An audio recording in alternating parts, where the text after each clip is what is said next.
Hola hermanos, muy buenas tardes, espero que estén muy bien, sean bienvenidos a un devocional más de nosotros como iglesia. Y bueno, el día de hoy ya estamos con el libro de Job, ya estamos abarcando lo que es este maravilloso libro acerca, que nos habla acerca de la justicia, de la justicia o de los justos de Dios, de su misericordia y también de la prueba. Es un libro que nos da muchas enseñanzas morales al respecto de cómo debe ser nuestra condición cuando pasamos por prueba. El día de hoy corresponde la lectura de Job 17, 18, 19 y 20. Cuatro capítulos, realmente son cuatro capítulos muy sencillos, no son muy extensos, y la verdad es de que su lectura es fácil de llevar o fácil de digerir. Tenemos que tomar en cuenta que en capítulos anteriores vemos acerca de los amigos de Job, quienes se han vuelto sus escarnecedores, quienes se han vuelto sus verdugos, quienes han acusado a Job inclusive en su propia eh, pues rectitud delante de Dios, lo acusan de pecado y hemos visto que ha habido ya contestaciones de Job al respecto diciendo y defendiendo su integridad. El día de hoy, hermanos, hay un pasaje, este es uno de los pasajes hermosos de Job. Job está lleno, o ya estamos, ya entramos, ay, perdón, ya entramos a lo que conocemos como los libros poéticos, por lo cual vamos a encontrar tanto eh, algunas figuras retóricas o algunas figuras de lenguaje que no son literales, pero nos quieren enseñar algo, para que lo tomemos en cuenta.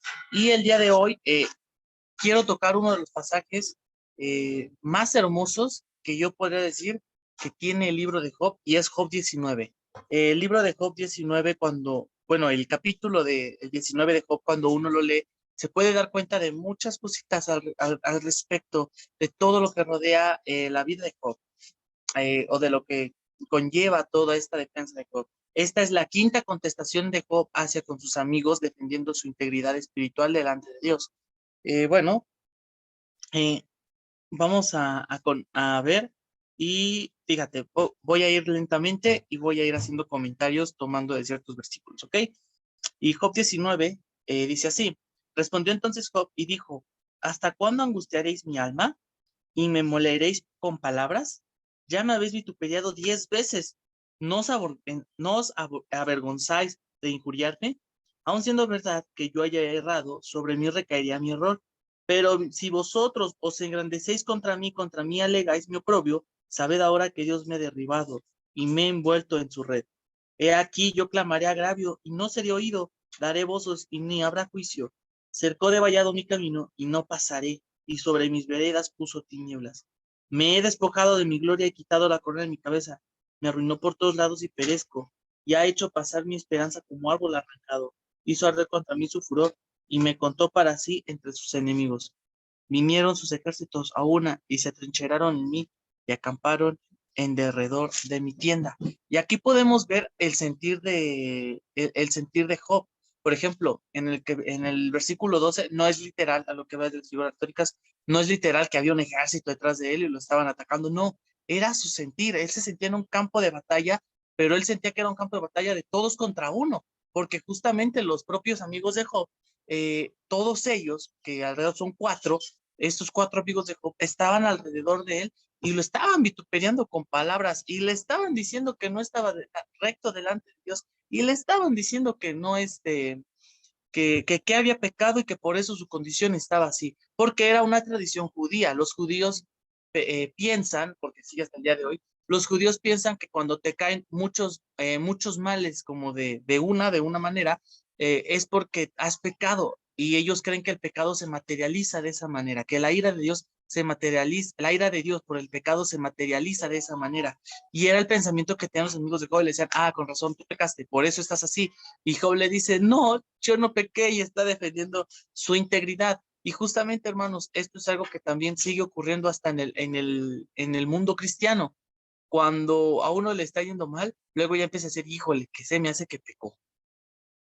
O hoy en día ya empiezan a poner pecados que no tienen nada que ver. Por ejemplo, empiezan a decir del pecado de la pobreza y del pecado de otras cosas, lo cual no es un pecado a la luz de las escrituras. Entonces nos damos cuenta que aún en el mundo cristiano está muy arraigado ese pensamiento de, híjole, que se me hace que pecó, que se me hace que se le puede, por eso le está yendo así. A veces Dios ocupa las circunstancias, una, para traernos a Él y regresar al Señor, o dos, para probar nuestra fe, porque todos vamos a ser probados, pero a veces nosotros mismos solitos nos probamos en nuestros pecados. No era el caso de Job. Job fue un hombre íntegro, el cual Dios probó por su rectitud. Y aquí quiero que hagamos algo, o notemos algo muy interesante que podemos ver alrededor de cómo esta semejanza del sufrimiento de Job es muy asemejada al sufrimiento de nuestro Señor Jesucristo. Este capítulo 19 nos hace ese contraste de imagen entre el dolor, el sufrimiento de nuestro Señor y el sufrimiento de Job. Fíjate el versículo, el versículo 9. Me he despojado de mi gloria y quitado la corona de mi cabeza. Y es algo a lo cual, hermanos, podemos ver que también fue algo que hizo nuestro Señor Jesucristo. Cuando hablamos acerca de Filipenses, enseñamos algo que se llama la kenosis de Cristo, que es Filipenses 2:7. ¿Qué es esto de la kenosis? Que Jesucristo, siendo Dios, dejó su gloria y vino a hacerse hombre, porque al hombre vino a salvar. Es decir, se despojó de su gloria para venir a salvarte a ti y a mí. Entonces podemos ver que en este versículo tenemos a un Job, angustiado, tenemos a un Job dolido, pero tenemos un Job íntegro.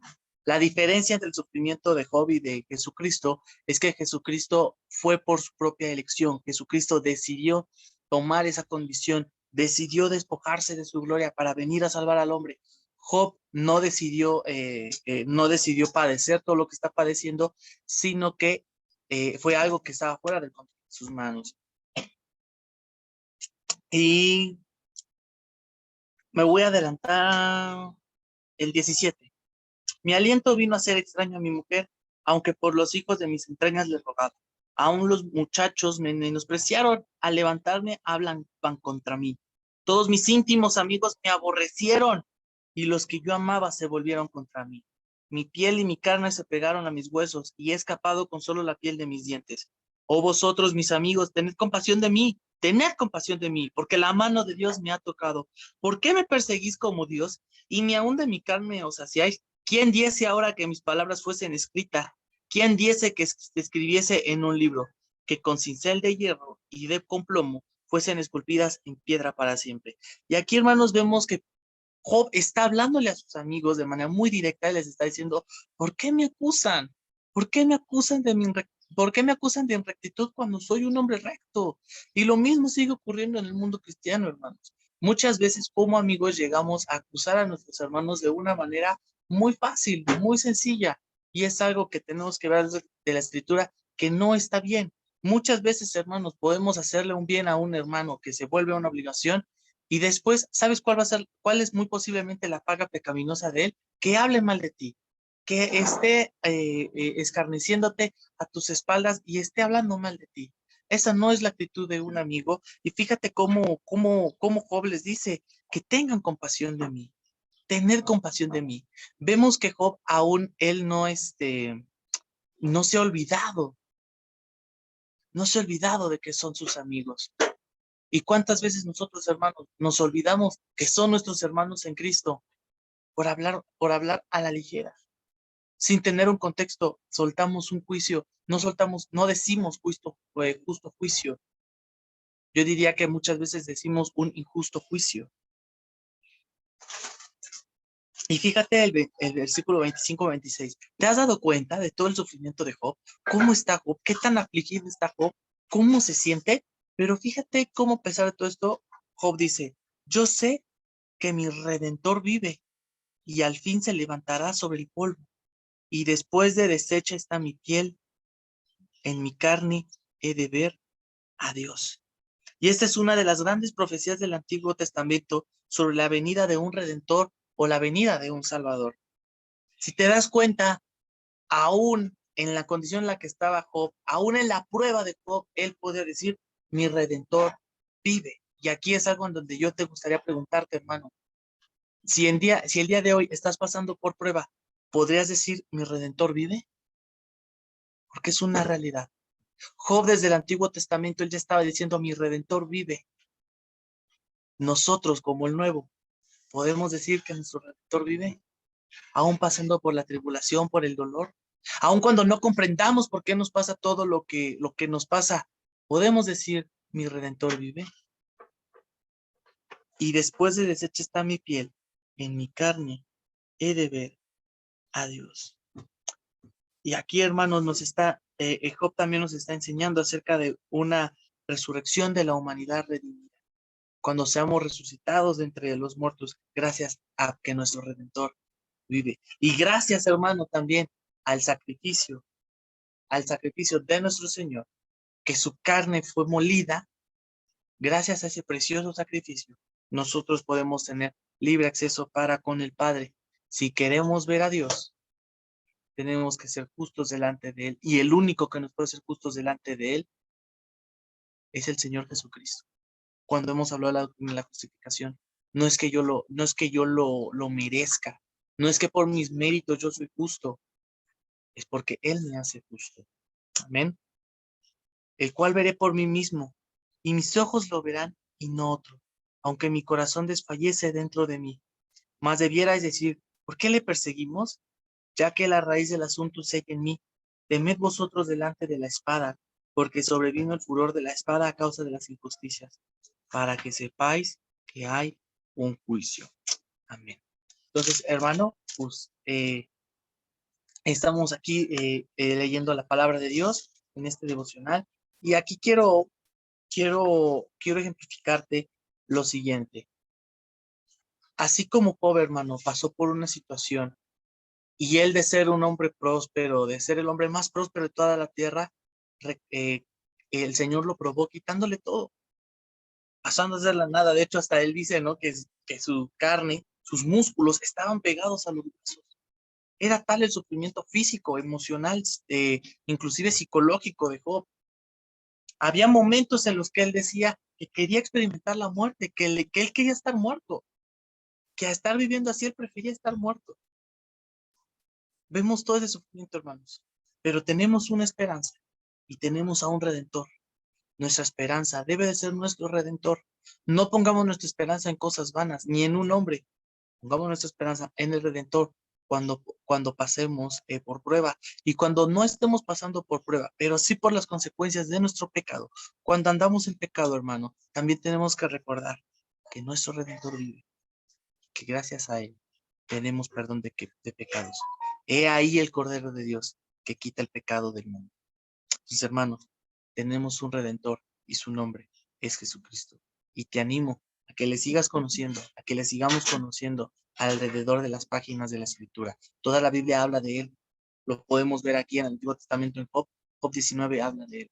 Entonces, hermano, te animo a que sigamos adelante en el camino del Señor, que su nombre siga siendo glorificado en nosotros. Y recuerda, somos capaces de, a través de nuestras pruebas, la peor que sea, podemos decir, mi Redentor vive.